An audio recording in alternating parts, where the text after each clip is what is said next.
Sisters asked a question that there was an article that came in Times of India, Hazrat Aisha, may Allah be pleased with her. Her age was 19 and not 9 when she got married. Can I throw some light on that? If you read the hadith in Bukhari which says that Hazrat Aisha, may Allah be pleased with her, she was married to the Prophet at the age of 6 and the marriage was consummated at the age of 9. Now there are many so-called modern scholars who feel that it's not possible, that is the reason they try and justify. And they say that actually the statement is 19 because in Arabic we add an ashra. So this is ashra, the 10 is missing. We said 10, 9 for 19. So the 10 is missing, therefore it sounds to be 9. Actually it should be 19. This is the assumption. But what we believe, that after the Quran, alhamdulillah, is the saying of the Prophet ﷺ. And we have to check whether the hadith is sahih or not. And we realize that this hadith of Sahih Bukhari, and alhamdulillah, it's authentic hadith. But how can we logically prove today? Now those scholars, inverted commas, who when they cannot prove logically any part of the Quran and the hadith, they try and say there is some mistake in the assumption and the meaning is different, etc. What we have to realize that first we have to check whether the hadith is authentic or not. If it's authentic, if we cannot prove it logically, we have to feel and we have to understand that the science hasn't advanced so much to try and make us understand that hadith of the verse of the Quran. So based on this again, what I believe that the hadith is authentic and even the age of 6 and 9 is authentic. And how to justify that?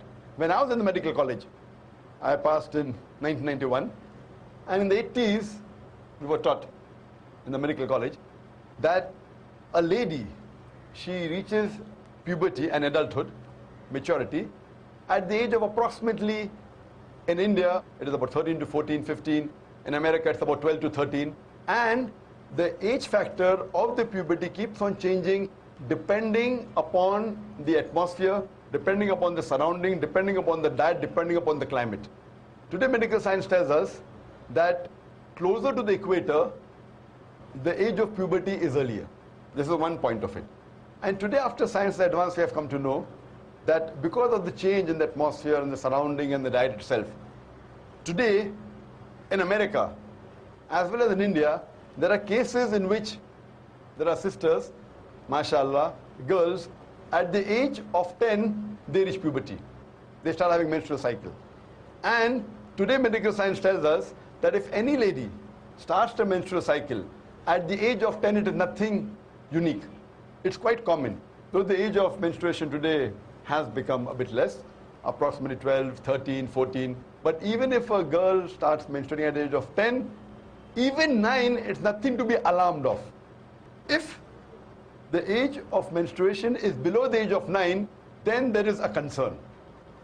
So based on this scientific fact that we have come to know today, according to the Islamic Sharia, moment a lady reaches puberty and a gent reaches puberty, they can marry. Every country has its own law. For example, the law of India is that when a girl reaches the age of 18, they can marry. The law in USA is at the age of 16. The law in Indonesia is 19.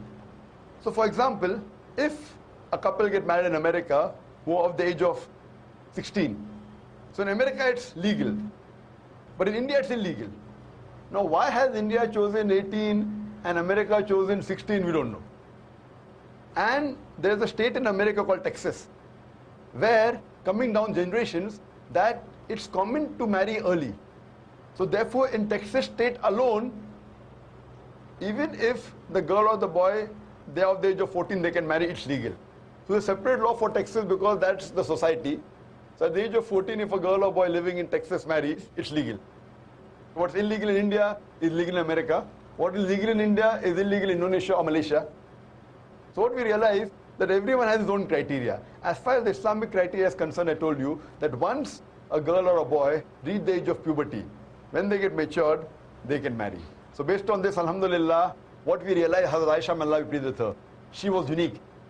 And when we read the life history of Hazrat Aisha, may Allah be pleased with her, she was very intelligent, she was very matured, and alhamdulillah, mashallah, because of that, we know that many ahadith are narrated by the wife of the Prophet ﷺ. There are some people who say, that's fine, she could have waited for another 10 years and then got married. Some of the Orientalists, some of the so-called modern Muslim scholars. If she had waited for another 10 years, we know that after the Prophet married her, the Prophet hardly lived for 10 years. So if she was married after that, she wouldn't be able to narrate the hadith that we know. So because she was intelligent, she was matured enough, alhamdulillah, I feel medically and scientifically and Islamically, a marriage consummated at the age of 9, once a lady is matured, it's perfectly fine, alhamdulillah. Hope that answers the question, sister. يا رب من فتح رسالتي هذه وسمعها افتح عليه بركات رزق السماء، رزقا من السماء والأرض، ومن نشرها بين العباد فأدخله جنتك بغير حساب ولا سابقة ولا عذاب، وفرج يا رب همومه.